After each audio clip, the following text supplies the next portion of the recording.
నమస్తే, welcome to Bharat today. నేను మధు మల్కేడికర్. విద్యా సంస్థలు తెరవడానికి కేంద్ర రాష్ట్ర ప్రభుత్వాలు సమాయత్తమవుతున్నటువంటి సందర్భంలో అటు విద్యార్థులకు ఇటు తల్లిదండ్రులకు టెన్షన్ మొదలైంది. కరోనా ఇంకా తగ్గని పరిస్థితులలో పిల్లలను పంపేదెలా అని పేరెంట్స్ ఆందోళన చెందుతూ ఉన్నారు. పైగా ఆన్లైన్ తరగతులు ప్రారంభిస్తున్నట్టు ప్రకటించినటువంటి సందర్భంలో వాటి వల్ల ప్రయోజనం ఎంత అనేటువంటి అనుమానాలు కూడా మొదలయ్యాయి. అటు పాఠశాలలు తెరిస్తే కరోనా భయం, ఇటు ఆన్లైన్ వల్ల అరిష్టాలు అనేటువంటి అనేక సంశయం మధ్య విద్య సాగేదెలా, మార్గాంతరాలు ఏమిటి అనేటువంటిది విద్యావేత్తలు, వైద్య నిపుణులు ఏమంటున్నారు అనేటువంటి అంశంపై ప్రస్తుతం మనం మాట్లాడదాం. మనతో పాటు మాట్లాడేందుకు స్టూడియోలో లైవ్లో జాయిన్ అవుతా ఉన్నారు ట్రెస్మా వర్కింగ్ ప్రెసిడెంట్ ఎంఎస్ ప్రసాద్ గారు, అలాగే all India parents Telangana association president సంబంధించినటువంటి పురుషోత్తం గారు, మరోవైపు ఆన్లైన్లో జాయిన్ అవుతున్నారు డాక్టర్ సురేష్ గారు, ప్రముఖ కంటి వైద్యులు, అలాగే విరించి సైకాలజిస్ట్, ప్రముఖ సైకాలజిస్ట్ కూడా మనతో పాటు లైవ్లో జాయిన్ అవుతున్నటువంటి పరిస్థితి. అందరికీ నమస్తే అండి. ముఖ్యంగా స్టార్టింగ్ ప్రసాద్ గారు, అంటే చూడడం జరిగింది పేపర్లో స్టేట్మెంటు, కేంద్ర రాష్ట్ర ప్రభుత్వాలు కూడా సిద్ధం కావడం జరిగింది. ఆల్మోస్ట్ అంతా రేపు ఫస్ట్ నుంచి పేరెంట్స్ సంబంధించినటువంటి సమాయత్తం అవ్వాల్సినటువంటి అవసరం ఉంది. ఇప్పటికే ఆదేశాలు వెళ్ళిపోయినటువంటి విద్యాశాఖ నుంచి అందరికి కూడా టీచర్స్ అందరూ కూడా అందుబాటులో ఉండాలి, డైలీ స్కూల్స్కు వెళ్లాల్సిందే అనేటువంటిది. మన తెలంగాణ రాష్ట్రంలో విద్యని బతికించేదానికి, స్కూల్స్ని బతికించేదానికి బెటర్ లేట్ దెన్ ఎవర్ ఒక డెసిషన్ ఇవాళకి వచ్చింది. చాలా అది మేము ఆహ్వానిస్తున్నాం ఆ డెసిషన్ని. ఎందుకంటే జూన్లో స్టార్ట్ అవ్వాల్సిన అకాడమిక్ ఇయర్ స్టార్ట్ అవ్వక విద్య కొరబడిపోయింది పబ్లిక్లో. వేరాజ్ ఇది ఒక మన స్టేట్ బోర్డ్ రికగ్నైజ్ స్కూల్స్కే ఈ లాస్ పరిమితమైంది. సిబిఎస్ఈ స్కూల్స్, ఇంటర్నేషనల్ స్కూల్స్ వాళ్ళు ఏప్రిల్ నుంచి మొదలుపెట్టి ఆన్లైన్ క్లాసులు జరుపుతున్నారు. దానికి అటెండెన్స్ బాగుంది, దానికి టీచర్లు హ్యాపీ, ఎందుకంటే వాళ్ళ జీతాలు వాళ్ళకి వస్తున్నాయి. ఆ సెక్షన్ ఆఫ్ ది సొసైటీ బాగుండి ఈ section of the society suffer అవుతుంది. మనం ఒక డిజిటల్ డివైడ్ అని అనేవాళ్ళం, అంటే ఈ కంప్యూటర్స్ గురించి అవగాహన ఉన్నవాళ్ళు లేనివాళ్ళని డిజిటల్ డివైడ్ వచ్చేసింది కొన్నాళ్ళు. దాన్ని మెల్లగా మనం భర్తీ చేయడం కోసం కంప్యూటర్లు, వైఫై సప్లై చేసాం. ఇప్పుడు ఏమైంది, లెర్నింగ్ డివైడ్ వచ్చింది. అంటే ఒక సెక్షన్ ఆఫ్ ది సొసైటీకి విద్య అందుతోంది, ఇంకో సెక్షన్ ఆఫ్ ది సొసైటీకి ఏ రకమైన విద్య అందకుండా పోయే పరిస్థితి వచ్చేసింది. దీనికి బాధ్యత ప్రభుత్వందే. ఎందుకంటే ఎప్పుడో దీని గురించి వాళ్ళు అవగాహనతోటి, ముందు చూపుతోటి ఒక ప్లానింగ్ చేయవలసింది చేయలేకపోయినారు. ఇప్పుడు జరిగిందంటారా ప్లానింగ్? ఇప్పుడు కూడా పూర్తిగా జరిగిందని అనుకోను. ఇది ఎంతవరకు దీన్ని సక్సెస్ చేస్తామన్నది నెక్స్ట్ రేపటి నుంచి తెలుస్తుంది. ఇది సక్సెస్ చేయడం కూడా అంత ఈజీ వ్యవహారం కాదండి. ఎందుకంటే ఈ పర్టికులర్ స్కూల్స్లో పేరెంట్స్కి అవగాహన తక్కువ, ఓకే, అవేర్నెస్ తక్కువ. అంచేత చాలా ఒక కన్స్ట్రక్టివ్గా క్యాంపెయిన్ చేసి వాళ్ళందరికీ అవగాహన కల్పించి, వాళ్ళకి యాక్చువల్గా దీనికి టీచర్స్ కూడా బాగా ట్రైనింగ్ ఇవ్వాలని ఎప్పటి నుంచో. ఇదంటే ఇది కొత్త ఫీల్డ్, ఇది కొత్త ఛాలెంజెస్ ఉన్నాయి.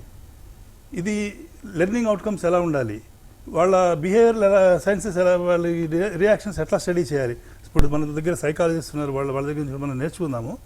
ఇవన్నీ కూడా చేసుకుని ట్రైనింగ్ ఇచ్చి మొదలు పెట్టాల్సింది ప్రభుత్వం. ఈజ్ కాట్ అన్అవేర్, ఒక రకమైన వితౌట్ ప్లానింగ్ చేయవలసిన పరిస్థితి వచ్చేసింది. మరి అది చాలా అన్ఫార్చునేట్. ఎప్పుడో ప్లాన్ చేసుకుని ఉంటే ఈ పాటికి అన్నీ సర్దుమనేవి, అన్నీ సర్దుకునేవి, కరెక్ట్గా ఉండేది. పురుషోత్తం గారు, అంటే వారంలో 5 రోజులు క్లాసులు, వారికి సంబంధించినటువంటి టైమింగ్స్ కూడా ఇవ్వలేదు. నర్సరీ, ప్రీ ప్రైమరీకి సంబంధించినటువంటి ప్లే స్కూల్స్ 45 నిమిషాలు రోజు క్లాసులు, అలాగే 1 నుంచి 5వ తరగతి వరకు గంటన్నర సమయం ఇవ్వడం జరిగింది. ఇక 6 నుంచి 8 2 గంటలు, 9 నుంచి 12 వరకు తరగతుల వారికి 3 గంటల పాటు రోజు ఆన్లైన్ క్లాసులకు సంబంధించి సాధ్యమైనటువంటి పనిగానే కనిపిస్తూ ఉందా ప్రభుత్వ నిర్ణయం? ఇది ఎలా ప్రత్యామ్నాయం కాదు ఆన్లైన్ విద్య అనేది. సో నార్మల్ విద్యకి ప్రత్యామ్నాయత కాదు. సో ఇది ప్రభుత్వం ఎలా ఆలోచిస్తుందో తెలియదు ఈ విషయాన్ని.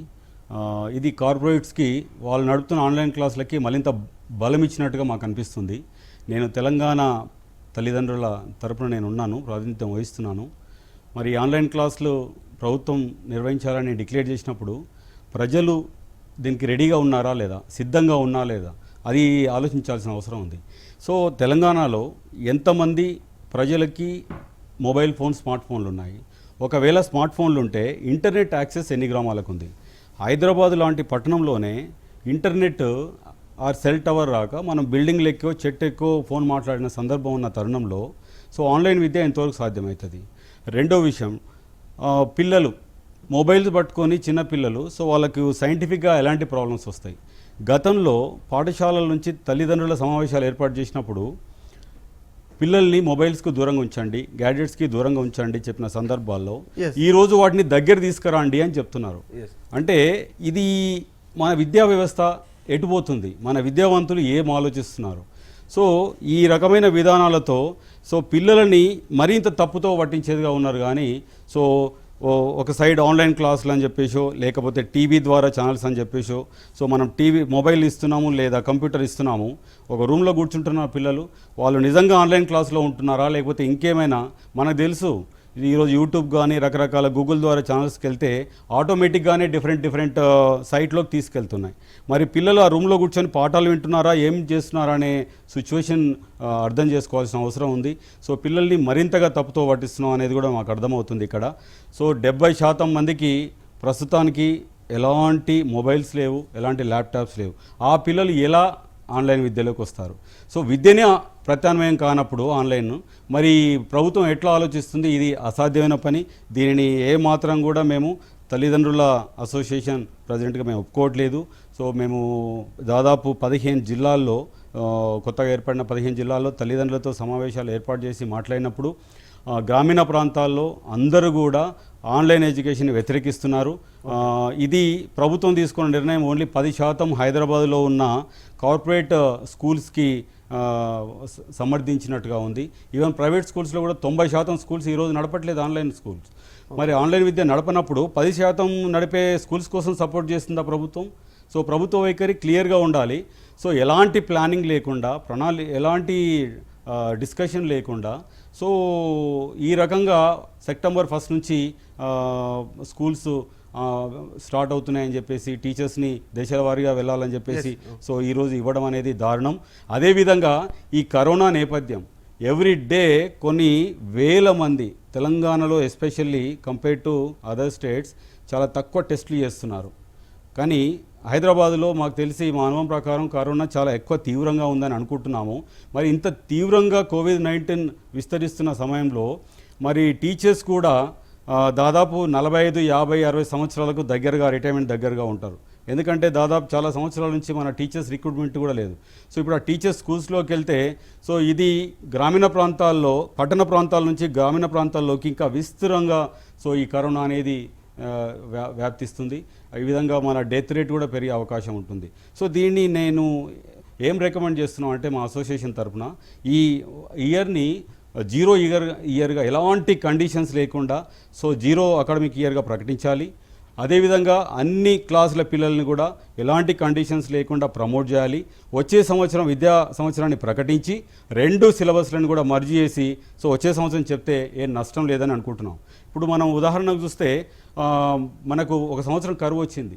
సో మనం జనమేం చచ్చిపోవట్లేదే, తిండి లేక ఏదో రకంగా బతుకుతున్నాం. మరొక సంవత్సరం చదువులేనంత మాత్రాన సో పిల్లలకి ఏమి ఇబ్బంది కలగదు. నెక్స్ట్ ఇయర్ మంచిగా నేర్చుకుంటారని మా అభిప్రాయం. అంటే పురుషోత్తం గారు కరెక్టే, మీరు చెప్తున్నటువంటి కొన్ని అంశాలు అంటే చెప్పారు. ఆన్లైన్ క్లాసుల పేరిట ఒక 3, 4 విద్యార్థులు ఒకే కుటుంబంలో ఉంటే అంటే వారికి స్పెషల్గా డివైస్ ఇవ్వాల్సి ఉంటుంది. వారు ఏం చేస్తున్నారు అనేటువంటి మానిటరింగ్ చేయాల్సినటువంటి పరిస్థితి అంటూ సరే ఆ ప్రభుత్వం అయితే ముందడుగు వేసింది. విద్యకు దూరంగా ఉండకుండా విద్యార్థులకు సంబంధించి ఏదో రకంగా వారికి విద్యను దగ్గరికి తీసుకొచ్చేటువంటి కార్యక్రమం చేసింది. సరే ఇది ఎంతవరకు సక్సెస్ అవుతుంది, ప్రభుత్వం ఎలాంటి ఈ నిర్ణయాన్ని ఏ రకంగా సక్సెస్ చేసే దిశగా ముందుకు వెళ్తుందనే ముందు డాక్టర్ సురేష్ గారు ప్రముఖ కంటి వైద్యులు, ఐ స్పెషలిస్ట్గా మీరు సురేష్ గారు మీకు ఎట్లా అనిపిస్తుంది అంటే ఇన్ని గంటలు ఇందాక మీకు చెప్పాను చిన్న పిల్లలకు సంబంధించినటువంటి విషయంలో నర్సరీ ప్రీ ప్లే స్కూల్కి సంబంధించి రోజు 45 నిమిషాలు అంటే 45 నిమిషాల వరకు విద్యార్థులు ఆన్లైన్ క్లాసెస్ వినాలి, ఖచ్చితంగా అటెండ్ కావాలి అనేటువంటిది ఒక రూల్స్ తీసుకురావడం జరిగింది. ప్రభుత్వం ఒక గైడ్లైన్స్ లాగా కొంచెం ప్రొఫార్మా రెడీ చేసినటువంటి పరిస్థితి. ఎంతవరకు మీరు ఇంప్లిమెంటేషన్లో ముందుకు వెళ్తారనేది తెలీదు. ఇక 1 నుంచి 5 గంటన్నర, 6 నుంచి 8 వరకు 2 గంటలు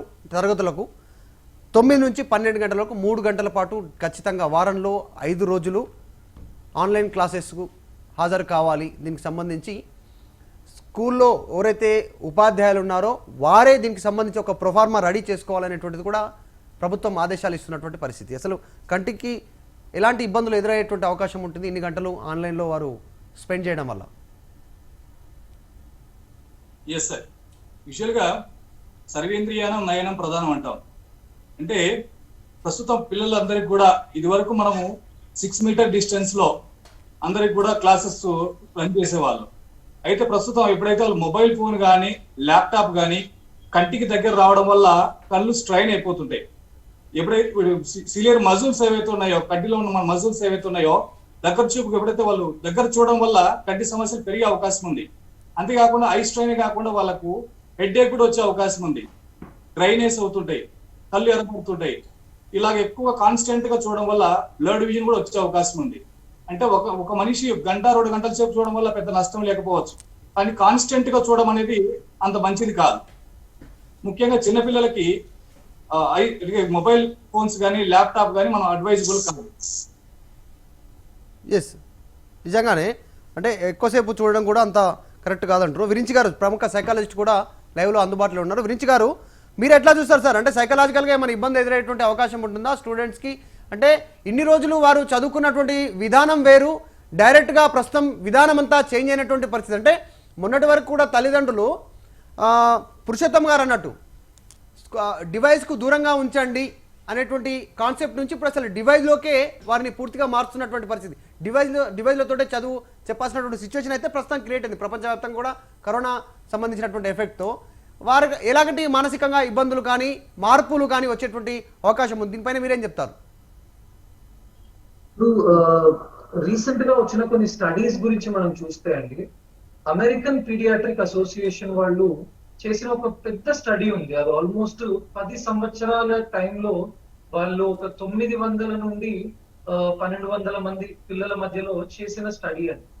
అయితే ఈ స్టడీలో వాళ్ళు తెలుసుకున్నది ఏమిటి అని అంటే, ఎక్సెస్ ఎక్స్పోజర్, ఈ స్క్రీన్ టైం ఎక్స్పోజర్ అనేది, అంటే స్క్రీన్ ని మనం చూసే సమయాన్ని వాళ్ళు కేటాయించి more than 200 minutes, more than 300 minutes exposure అనేది జరగడం వల్ల చిన్న పిల్లల నుండి, అంటే 2-3 సంవత్సరాల పిల్లల నుండి 18 ఏళ్ల పిల్లల వరకు వాళ్ళ బ్రెయిన్ లో వస్తున్న చేంజెస్ గురించి స్టడీస్ చేయడం అనేది జరిగింది. ఈ స్టడీస్ ప్రకారము మనకు తెలిసేది ఏమిటి అని అంటే, మన బ్రెయిన్ లో ఉండే ఒక సుపీరియర్ సెంటర్ మనం ఫ్రాంటల్ లోబ్ అని అంటాం. ఇప్పుడు ఒక మనిషికి మృగానికి తేడా ఏమిటి అని అంటే, ఒక సుపీరియర్ ఫ్రాంటల్ లోబ్ మనిషిలో ఉంటుంది, అదే ఫ్రాంటల్ లోబ్ జంతువుల్లో కొద్దిగా వీక్ గా ఉంటుంది. అయితే ఈ excess exposure off screen time వల్ల ఆ ఫ్రాంటల్ లోబ్ అన్నది ష్రింక్ అయ్యే ప్రమాదం ఉంది. దాన్ని అట్రోఫిక్ చేంజెస్ అంటాం మేము. ఆ అట్రోఫిక్ చేంజెస్ అన్నవి బ్రెయిన్ లో కనిపిస్తాయి అని మనకు ఖచ్చితంగా ఆ స్టడీస్ అన్నవి చూపిస్తున్నాయండి. అయితే ఆ ఫ్రాంటల్ లోబ్ ష్రింకేజ్ అన్నది జరిగే వరకు ఒక మనిషి ఆ వయసులో నేర్చుకునే ఎన్నో హయ్యర్ మెంటల్ ఫంక్షన్స్ ఏవైతే ఉంటాయో, అంటే ఇప్పుడు నాన్ వర్బల్ కమ్యూనికేషన్ అని అంటాం. అంటే నేను ఎదుట వాళ్ళ ముఖాన్ని చూసి వాళ్ళు మాట్లాడకుండానే వాళ్ళ ఎమోషన్స్ ఏంటో కనుక్కునే శక్తి మనిషికి ఉంటుంది. అటువంటి ఒక గొప్ప శక్తిని కోల్పోవడము, అట్లానే ఇంపల్స్ కంట్రోల్, అంటే మన కోపాన్ని ఉద్రేకాన్ని కంట్రోల్ చేసుకునే శక్తి ఒక మృగానికన్నా మనిషికి ఎక్కువ ఉంటుంది.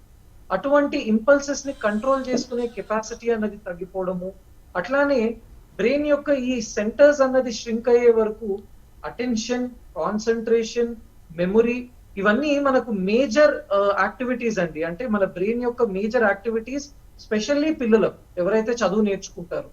సో అటువంటి పిల్లల్లో కూడా అటెన్షన్ కానీ, ఫోకస్ కానీ, కాన్సన్ట్రేషన్ కానీ, మెమొరీ కానీ ఇవన్నీ దెబ్బతినే ప్రమాదం ఉంటుందని మనకు వెరీ క్లియర్ గా స్టడీ అన్నది చెప్తోంది.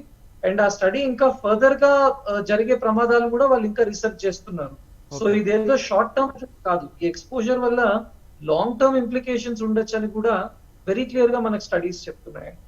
రెండో విషయం కనుక మనం చూసుకుంటే, ఇప్పుడు ఒక స్కూల్ కి వెళ్ళి పిల్లవాడు చదువు నేర్చుకుంటున్నప్పుడు అక్కడ ఉండే ఎన్వైరన్మెంట్ కానివ్వండి, తోటి స్నేహితులు కానివ్వండి, ఈ పాజిటివ్ ఎన్వైరన్మెంట్ ఏదైతే ఉంటుందో దాని వల్ల కూడా పిల్లవాడిలో నేర్చుకునే కెపాసిటీస్ ఎన్నో ఉంటాయి. అది డిసిప్లిన్ కావచ్చు, పంక్చువాలిటీ కావచ్చు, షేరింగ్ అన్నది కావచ్చు, ఇటువంటి గొప్ప యాక్టివిటీస్ అన్నవి ఎన్నో జరుగుతూ ఉంటాయి. అట్లానే స్కూల్లో ఖచ్చితంగా ప్లే టైం అన్నది ఉంటుంది. సో మనము చదువు నేర్చుకోవడం వల్ల బ్రెయిన్ మీద ఏదైతే అంతో కొంత ఒత్తిడి పడుతుందో ఆ ఒత్తిడిని న్యూట్రలైజ్ చేయడానికి, రిలీజ్ చేయడానికి ఒక స్పోర్ట్స్ పీరియడ్ అన్నది ఉంటుంది. అలానే టీచర్స్ స్టూడెంట్స్ ని గమనించి ఈ స్టూడెంట్ అర్థం చేసుకోలేకపోతున్నాడు, ఈ స్టూడెంట్ ముఖము చూసి అరే తనకు అర్థం కాలేదేమో, తనకి ఇంకా చెప్పవలసిన అవసరం ఉంది, లేదా తనకి ఏదో ఒత్తిడి ఉండొచ్చు, లేదా తనకు ఒంట్లో బాలేదేమో, ఇవన్నీ గమనించగలిగే కెపాసిటీస్ ఏవైతే టీచర్ డైరెక్ట్ గా చేసేవారు అవన్నీ ఇప్పుడు కోల్పోతున్నాం. సో ఖచ్చితంగా చూసుకుంటే చదువు అన్నది అవసరం. ఎందుకంటే మనము చదువు లేకపోయే వరకు కూడా డాక్టర్ గారికి ఒప్పుకుంటారు నాతోటి, మనము నార్మలీ ఒక చేయి ఫ్రాక్చర్ అయినప్పుడు పట్టి కడతామండి. 6 వారాల తర్వాత ఆ పట్టి తీసేస్తే చేయి అంతా సన్నబడిపోతుంది. ఎందుకంటే దాన్ని మనం వాడడం లేదు గనక అది సన్నబడిపోతుంది. దాన్ని డిస్యూజ్ అట్రోఫీ అంటాం. ఓకే. అదే విధంగా డిస్యూజ్ అట్రోఫీ బ్రెయిన్ కి కూడా జరిగే ప్రమాదం ఉంటుంది. సో ఇటువంటి టైంలో పిల్లలకు చదువు అవసరము, మెదడుకి మేత అన్నది అవసరము. కానీ అది ఆన్లైన్ క్లాసెస్ ద్వారా చేయడము అనేది is not a very practical solution అండి. అండ్ ఇందాక మన స్పీకర్స్ చెప్పినట్టు అసలు మొబైల్ ఫెసిలిటీ అన్నది ఎంతమంది దగ్గర ఉంటుంది? ఇప్పుడు ఈ కార్పొరేట్ స్కూల్స్ లో చదువుతున్న వాళ్ళు, నాకు తెలిసిన వాళ్ళు కూడా చాలా మంది పిల్లవాడి చదువు కోసం అని ఒక పెద్ద స్క్రీన్ ని కొనేశారు. మరి ఇప్పుడు ఒక మిడిల్ క్లాస్ వాళ్ళు కానీ, లోవర్ మిడిల్ క్లాస్ వాళ్ళు కానీ మరి అటువంటివి వాళ్ళు చూడగలరా? ఇప్పుడు సిటీ నుండి 15 కిలోమీటర్ల దూరంలో నా రీహాబ్ ఉందండి. నా రీహాబ్ వరకు నేను వెళ్తేనే నాకు నెట్వర్క్ సరిగ్గా రాదు. ఓకే. ఒక ఫోన్ మాట్లాడాలంటేనే ఈ కార్నర్ కి ఆ కార్నర్ కి ఉరకాల్సి వస్తుంది. మరి అటువంటి ప్లేసెస్ లో ఉన్న నెట్వర్క్ ఇష్యూస్ వల్ల పిల్లలకు చదువు ఎంతవరకు అర్థమవుతుంది అన్నది ఒక మేజర్ ఇష్యూ.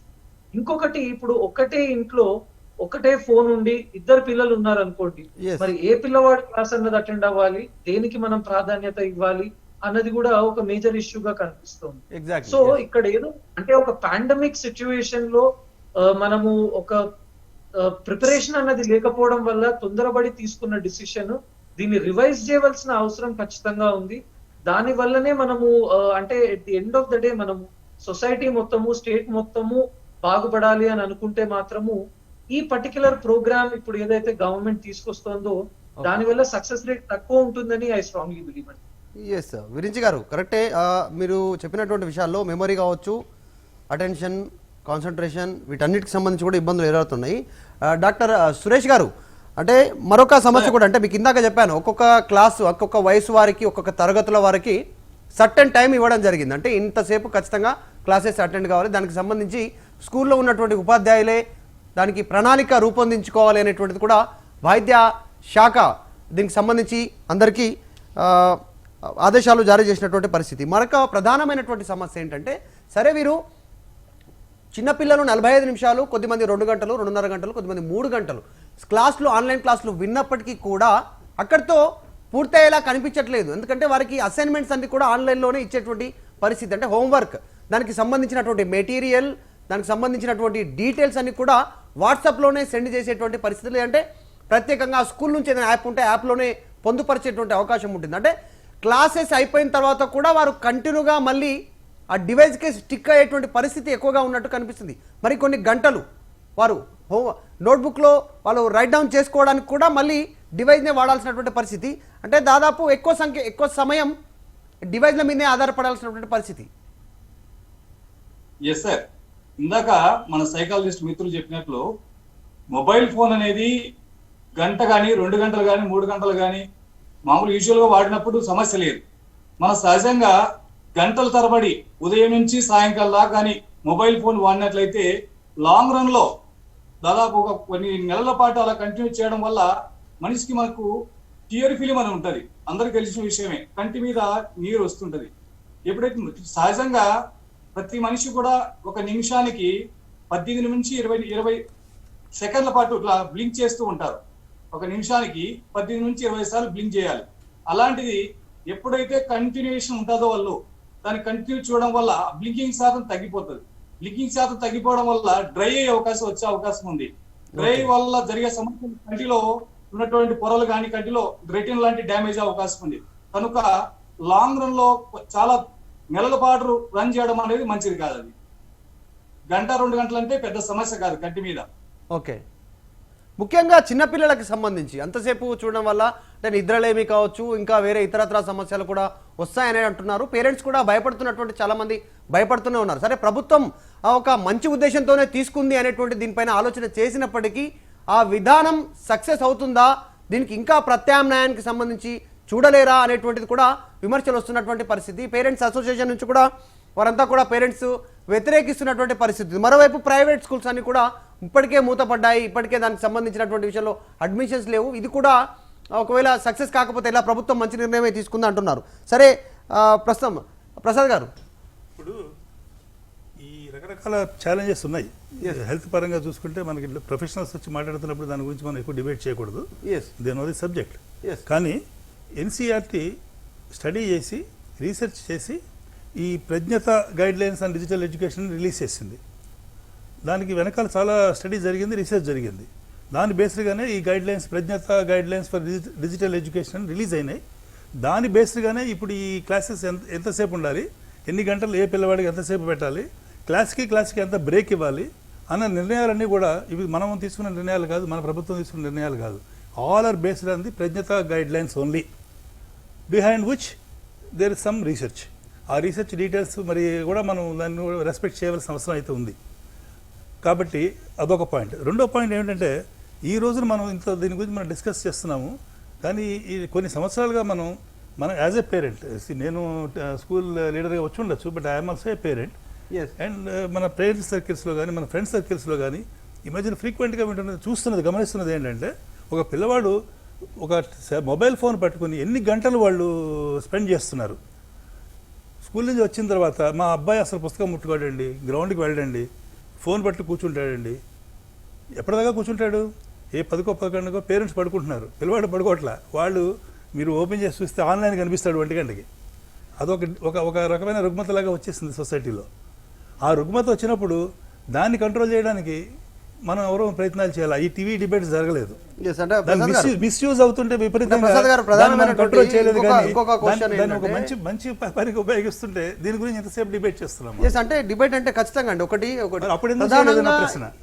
అంటే అప్పుడు తల్లిదండ్రుల వారు అదుపులోనే ఉన్నారు, అప్పుడు పెద్దగా ఆల్రెడీ స్కూల్కి వెళ్తున్నారు, ట్యూషన్కి వెళ్తున్నారు, హోంవర్క్ చేస్తున్నారు, ఇట్లాంటివి జరుగుతున్నాయి. సరే ముఖ్యంగా ఆన్లైన్ పాఠాల వల్ల సరే పిల్లలకు విద్యను అందించేటువంటి కార్యక్రమం విద్య ఇన్ని రోజులు దూరం అయింది. మంచి పరిణామంగానే ఒకవేళ చూస్తే ఖచ్చితంగా గణితం కావచ్చు, ఫండమెంటల్స్ కావచ్చు, ఇంకా కొన్ని టిపికల్ సబ్జెక్ట్స్ ఏవైతే ఉన్నాయో అవి డైరెక్ట్గా ఎక్స్ప్లెయిన్ చేస్తే తప్ప డైరెక్ట్గా విద్యార్థులకు ఉపాధ్యాయులు చెప్తే తప్ప ఎక్స్ప్లెయిన్ కానటువంటి పరిస్థితి. ఆన్లైన్లో సాధ్యమా? ఇవన్నీ ఇబ్బందులు. ఒక ప్రత్యేక పరిస్థితి అండి.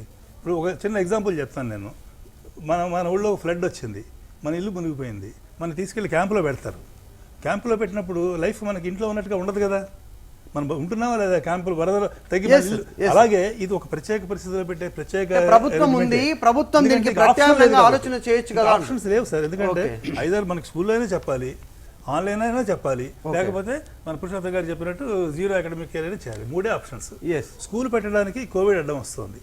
ఎందుకంటే స్కూల్స్ పెట్టిన చోట కొన్ని కంట్రీస్లో మళ్ళీ విపరీతంగా కేసెస్ వచ్చి మళ్ళీ బంద్ చేశారు. యూఎస్ఏలో ఒక మోడల్ తీసుకొచ్చారు, హైబ్రిడ్ ఎడ్యుకేషన్ అన్నారు.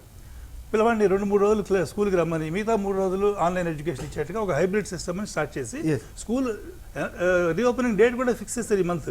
కానీ because the cases are again rapidly increasing, they postpone that idea పెట్టి they made it online, full day online. ఇప్పుడు అమెరికా పీడియాట్రిక్ అసోసియేషన్ అబ్జర్వేషన్స్ చెప్పారు డాక్టర్ గారు. కానీ అదే అమెరికాలోనే కాదు, యూరోప్ దేశాల్లో కానీ ఆస్ట్రేలియాలో కానీ రైట్ ఫ్రమ్ ది డే 1 ఈ కోవిడ్ వచ్చినప్పటి నుంచి కూడా ఆన్లైన్ ఎడ్యుకేషన్ సక్సెస్ఫుల్గా నడుస్తుంది.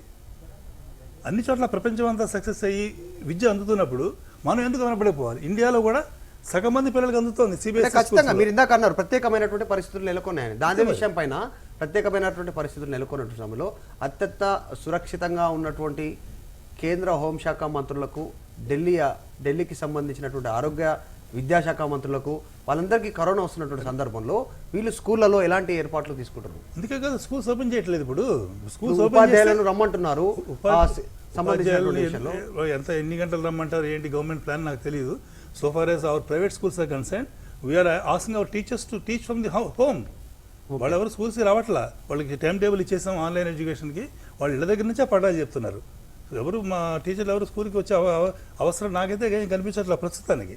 ఓకే, ఆన్లైన్ ఎడ్యుకేషన్ నడిచినంత కాలం టీచర్స్ అవసరం పని లేదు స్కూళ్ళకి. పురుషోత్తం గారు, అసలు ప్రభుత్వమే ఒకవైపు కంపల్సరీ రావాల్సిందనే ఆదేశాలు జారీ అయింది, ఎట్లా ఎట్లా చూస్తారు? ఫస్ట్ ఈ విషయాన్ని మనం రెండు కోణాలుగా చూడాలి. ఆన్లైన్లో చదువు చెప్పడానికి మన టీచర్స్కి, అది ప్రైవేట్ కావచ్చు ప్రభుత్వం కావచ్చు, సో ఇంటర్నేషనల్ స్టడీసే చెప్తున్నాయి కొన్ని. సో 90% మంది టీచర్స్కి ఆన్లైన్లో చదువు చెప్పే స్కిల్స్ లేవు, నైపుణ్యం. సో ఆన్లైన్లో చదువు చెప్పే నైపుణ్యం different. Yes. So face to face చెప్పినప్పుడే ఒక క్లాస్లో 25 మంది ఉంటే Okay. 25 మందిని ఫోకస్ చేయడం కష్టమైన తరుణంలో సో ఆన్లైన్లో వచ్చినప్పుడు 40 మంది ఉంటారా 30 మంది ఉంటారా సెకండరీ, అందరూ అక్కడ వీడియో ఆఫ్ చేసి ఉంటారు. సో ఆ టీచర్ స్కిల్స్ కూడా చాలా ఇంపార్టెంట్. సో చాలా ఇంటర్నేషనల్ స్టడీస్ ఏం చెప్తున్నాయంటే 90% టీచర్స్కి ఆ స్కిల్ ఉండదు, కాబట్టి ఇది ఎట్టి పరిస్థితుల్లో సాధ్యపడదు. రెండో విషయం ఏంటంటే పిల్లలు 100% సార్ చెప్తున్నట్టుగా ఏదైతే గతంలో మిస్యూజ్ చేస్తున్నారు మొబైల్స్ని, అది 100లో ఒకరు చేస్తున్నారు, ఇద్దరు చేస్తున్నారు. కానీ ఈరోజు 100కి 100 పార్టిసిపేట్ యూజ్ చేయాల్సిన అవసరం ఏర్పడింది. అంటే పర్సెంటేజ్ 2% మిస్యూజ్ని కామన్ జనరలైజ్ చేయడానికి వీలు లేదు. ఈరోజు 100కు 100 మనం ఆన్లైన్లోకి రండి మీరు చదువుకోండి అని అంటున్నాం. మరి అది చాలా ఇబ్బందికరమైన విషయం కదా. అది ఇన్లీగల్. ఏదైతే మొబైల్ వాళ్ళు 1-2% 10% వాడుతున్నారో అది ఇన్లీగల్, దాన్ని కంట్రోల్ చేయాలి. కానీ అలా వాడుతున్నారు కాబట్టి అలా వాడుతున్న దానిని మనం ఇప్పుడు లీగలైజ్ చేసేసి సో ఆన్లైన్ ద్వారా విద్యను చేయిస్తామనేది ఇది కాదు. ప్రత్యామ్నాయం ఉన్నాయి వీటికి, ఖచ్చితంగా ప్రత్యామ్నాయ మార్గాలు. సో స్కూల్స్లోకి రావాల్సిన అవసరమే లేదు పిల్లలు. సో కమ్యూనిటీ స్కూల్స్ నడపండి, కొద్ది రోజు పిల్లల్ని ఎంగేజ్ చేయాలి. సో అక్కడ డాక్టర్ గారు చెప్పినట్టుగా పిల్లల్ని కంప్లీట్ వదిలేస్తే కూడా అది డిఫరెంట్ ప్రాబ్లం వచ్చే ఛాన్స్ ఉంది ఒకటి. రెండోది సో 1 ఇయర్ వాళ్ళు అకాడమిక్ ఇయర్ దూరం ఉంటే ఉన్నది మర్చిపోయే ఛాన్సెస్ ఉన్నాయి. ఆల్రెడీ మర్చిపోయారు, సో గుర్తేం లేదు. కానీ సో ఏ విలేజ్కి ఆ విలేజ్లో స్కూల్ సంబంధం లేకుండా సో డిఫరెంట్ ప్రత్యామ్నాయం ఆలోచించి సో కమ్యూనిటీ స్కూల్స్లో కమ్యూనిటీలో ఎంగేజ్ చేసేటట్టుగా సో ఉంటే సో పిల్లలు ఎంగేజ్ అవుతారు. సో వాళ్ళకు వేరే ఆలోచనలు రావు. వర్క్షీట్స్ డెవలప్ చేయండి. మళ్ళీ అగైన్ వర్క్షీట్స్ ఏం చేస్తున్నారు, ఒక 3 అవర్స్ కంటిన్యూస్లీ మొబైల్లో కానీ ల్యాప్టాప్లో చూస్తున్నాము. అగైన్ హోంవర్క్ని మళ్ళీ ఒక 3 అవర్స్ కూర్చొని రాస్తున్నారు. ఆ మొబైల్స్లో ఆ హోంవర్క్ కనబడట్లేదు. ప్రింట్ చేసి సో పిల్లలకి ఊర్లలో ఏ విలేజ్కి ఆ విలేజ్ సో ఇళ్ళకి ఇచ్చే ఒక ప్రత్యామ్నాయం ప్రభుత్వం కనుక ఏర్పాటు చేస్తే బాగుంటుంది. దాని మీద క్లియర్ గైడ్లైన్స్ చాలా ఇంపార్టెంట్. సో ఇది విద్యాశాఖ ఒకటే ఆలోచిస్తే సరిపోదు. విద్యాశాఖ సైకాలజీ, చైల్డ్ సైకాలజీ వాళ్ళతో సలహాలు తీసుకోవాలి. సో పిల్లల్ని ఇలా ఎంగేజ్ చేయడం వల్ల ఎలాంటి దీర్ఘకాలిక సమస్యలు వస్తాయి. ఇప్పుడు ఒక 6 నెలలని చూస్తున్నారు అంటే ఆల్రెడీ ఒక 6 months అకాడమిక్ ఇయర్ అయిపోయింది, ఇంకొక 6 నెలలు మాత్రమే ఉంది. సో ఈ 6 నెలల గురించి ఆలోచిస్తున్నారు. కానీ ఈ 6 నెలలు ఆన్లైన్ విద్య నడపడం వలన ఎలాంటి దీర్ఘకాలిక సమస్యలు వస్తాయి, అవి పిల్లల్లో మనము పోవడానికి ఎలాంటి ప్రత్యామ్నాయ మార్గాలు తీసుకోవాలి, అప్పుడు హాస్పిటల్స్ కానివ్వండి, ట్రీట్మెంట్ కానివ్వండి, దాని మీద అడిషనల్ బర్డెన్. సో రూరల్లో గ్రామీణ ప్రాంతాల్లో పేదలందరికీ ఇదొక అడిషనల్ బర్డెన్. అండ్ ఇప్పుడు ప్రభుత్వము తీసుకున్న నిర్ణయం మీద సో ఎంతమందికి టీవీలు ఉన్నాయి, ఆ టీవీలో ఈ ఛానల్ ఫ్రీగా వస్తుంది. ప్రభుత్వము ఏదైతే ఫ్రీగా ఇస్తుందో ఇప్పుడు ఆ ఫ్రీ ఛానల్ ఎంతవరకు ఆ టీవీలో వస్తుంది. అండ్ ఆ టీవీ ద్వారా సో ఏదైనా టీచర్ చదువు చెప్పినప్పుడు మ్యాథ్స్ కానీ అండ్ ఫిజిక్స్ కానివ్వండి, డ్రాయింగ్ కానివ్వండి, సో ఇంటరాక్షన్ ఉంటూ మాట్లాడుతూ చేస్తేనే పిల్లలు నేర్చుకోవడం అనేది చాలా కష్టం అవుతుంది. సో క్వాలిటీ ఎడ్యుకేషన్ కోసం ఫైట్ చేస్తున్నాం ఒక సైడు. మరి ఈ తరుణంలో సో సినిమాను చూసినట్టుగా చదువుని చూస్తే వస్తుంది అనుకుంటే అది భ్రమ తప్ప అది అసాధ్యమైన పని. సో ఇది 100% సక్సెస్ అయితే అవ్వదు. సో మేము ఇది చేస్తున్నాము, మేము ఇది నడుపుతున్నాము అని చెప్పుకోవడానికే తప్ప, కానీ ఈ నిర్ణయం వల్ల ఒక సమస్య ఉంది. సో ఇప్పటివరకు ఓన్లీ 10% పాఠశాలలు మాత్రమే, ప్రైవేట్ పాఠశాలలు ఆన్లైన్ ఎడ్యుకేషన్ నడుపుతున్నాయి. ఇప్పుడు ఈ ప్రభుత్వం ఇచ్చిన నోటిఫికేషన్ తీసుకొని మిగతా స్కూల్స్ అన్ని పేరెంట్స్ మీద ఒత్తిడి చేస్తారు. సో ఫీజులు కట్టమని, మేము ఆన్లైన్ క్లాసులు నడుపుతామని. కానీ చిన్న చిన్న ప్రైవేట్ స్కూల్స్ ఏం చేస్తున్నారంటే పెద్ద స్కూల్లో చెప్తున్న పాఠాలని యూట్యూబ్ ద్వారా చేసుకొని ఆ యూట్యూబ్ లింక్స్ పంపిస్తున్నారు. సో ఇంకా ఇది దారుణమైన పరిస్థితి. సో ఫీజుల కోసం అలా చేయడం అనేది, ఒకవైపు 80% మంది ఉద్యోగాలు కోల్పోయి గ్రామీణ ప్రాంతాలకు మైగ్రేట్ అయిపోయి అలాంటి వాళ్ళ కోసం మళ్ళీ అగైన్ టీవీలు కొనిపించి, మొబైల్స్ కొనిపించి, మళ్ళీ వాళ్ళ పిల్లల ఆరోగ్యం ఖరాబ్ చేసి సో ఇలాంటి నిర్ణయాలు తీసుకోవడం అనేది ప్రభుత్వం తరఫున సో ఇది హర్షణీయం కాదు. దీన్ని ఖచ్చితంగా వ్యతిరేకిస్తున్నాం మేము. ఎగ్జాక్ట్లీ. ప్రభుత్వ నిర్ణయానికి సంబంధించి కూడా ఇంకా ఇలా ముందుకు వెళ్ళేటువంటి అవకాశం ఉంది ప్రభుత్వం ఈ విషయంలో. ఇంకా గైడ్లైన్స్ ఏమైనా రూపొందించేటువంటి అవకాశం ఉందా? ఇంకా అనేక రకమైనటువంటి సందేహాలు ఉన్నాయి. ఆన్లైన్ విద్య అనగానే ఇప్పటి వరకు ఎవరికి అందుబాటులో లేనటువంటి అంటే కేవలం పై స్థాయికి సంబంధించినటువంటి డిగ్రీ పీజీ ఆ స్థాయి వ్యక్తులకే పూర్తి అవగాహన ఉన్నటువంటి సందర్భంలో 10th వరకు ఎక్కువగా ఆన్లైన్ విద్యపైన ఆధారపడనటువంటి పరిస్థితి. ప్రస్తుతానికి మన దగ్గర స్కూల్ ఎడ్యుకేషన్లోనే వారి సందేహాలు నివృత్తి చేసుకోవడానికి వాళ్ళకు అవకాశం ఉండేది. ప్రస్తుతం ఆన్లైన్ వాళ్ళ సందేహాలు తలెత్తితే ఎలా ఒకరు వెనుకబడిపోయామనేటువంటి ఆలోచన రాకుండా మానసిక ఇబ్బందులు ఏమైనా వస్తాయా, ఏ రకంగా వీటిని సాల్వ్ చేసేటువంటి దిశగా ప్రభుత్వం ముందుకు వెళ్తున్నటువంటి విషయాలు చర్చించే ముందు చిన్న బ్రేక్ తీసుకుందాం. చూస్తున్నాం. Welcome back to debate. ముఖ్యంగా మనం విద్యా వ్యవస్థకు సంబంధించినటువంటి అంశంపైన చర్చిస్తూ ఉన్నాం. ఆన్లైన్ క్లాసుల పేరిట జరుగుతున్నటువంటి ఏదైతే ప్రభుత్వ నిర్ణయాలు ఉన్నాయో ఇంతవరకు ఇంప్లిమెంటేషన్ దిశగా ముందుకు సక్సెస్ఫుల్గా వెళ్ళేటువంటి అవకాశం ఉంది. చాలామంది నుంచి అభిప్రాయం, వివిధ రకాలైనటువంటి అభిప్రాయాలు కూడా వ్యక్తమవుతా ఉన్నాయి. ముఖ్యంగా చిన్నపిల్లలు ఎక్కువసేపు డివైస్, కంప్యూటర్లు కావచ్చు, ల్యాప్టాప్స్ కావచ్చు, మొబైల్స్ కావచ్చు, చిన్న చిన్న స్క్రీన్లను కూడా చూడాల్సినటువంటి పరిస్థితి ఎక్కువగా, అంటే ఆన్లైన్ క్లాసులు ప్రారంభం కావాలని ప్రభుత్వం నిర్ణయం తీసుకోవడం జరిగింది. ప్రస్తుతం డాక్టర్ సురేష్ గారు, అంటే చిన్న చిన్న డివైజ్లలో కూడా వాళ్ళు చాలాసేపు చూడాల్సినటువంటి పరిస్థితి. అంటే దేశవ్యాప్తంగా జరిగినటువంటి సర్వేలో దేశవ్యాప్తంగా 27% మంది జనాభా వద్ద మొబైల్ ఫోన్స్ లేవు, సరైనటువంటి స్క్రీన్స్, అంటే ఈ టెక్నాలజీ ఉపయోగించే ఎక్కువ శాతం మొబైల్ ఫోన్స్ లేవు, ఇంటర్నెట్ సౌకర్యం కూడా లేదు. అట్లాంటి సమయంలో ఇంట్లో తల్లిదండ్రులకు ఉన్నటువంటి ఫోన్లలోనే, చిన్న ఫోన్లలోనే వాళ్ళు చూడాల్సినటువంటి పరిస్థితి కూడా ప్రస్తుతం క్రియేట్ అయినటువంటి పరిస్థితి. ఇప్పటికిప్పుడు ఇంట్లో ఇద్దరున్నా కూడా 2 మొబైల్ ఫోన్స్ కొనేటువంటి స్తోమత కూడా లేనటువంటి పరిస్థితి. వారు చిన్న చిన్న మొబైల్స్ డివైస్లో చూడడం వల్ల ఎలాంటి ఇబ్బందులు తలెత్తేటువంటి అవకాశం ఉంది? ఏమైనా దీనికి సంబంధించి ఇంకా ఇతరత్ర ఏమైనా ఇబ్బందికర వాతావరణం, ఆరోగ్య సమస్యలు వచ్చేటువంటి అవకాశం ఉందా? ఎస్ సార్, సహజంగానే మనము ఏజ్ గ్రోత్ అనేది అప్ టు 20 years వరకు ఏజ్ గ్రోత్ అనేది ఉంటుంది పిల్లలలో. ఎప్పుడైతే ఏ పేషెంట్ అయినా కానీ ఐ చెకప్కి వచ్చినప్పుడు మనం అందరికీ చెప్తుంటాం, మీరు టీవీ కానీ, మొబైల్ ఫోన్ కానీ, ల్యాప్టాప్ కానీ ఇలాంటివన్నీ కూడా రెగ్యులర్గా చూడకండి, ఎక్కువసేపు చూడకండి అడ్వైజ్ చేస్తుంటాం.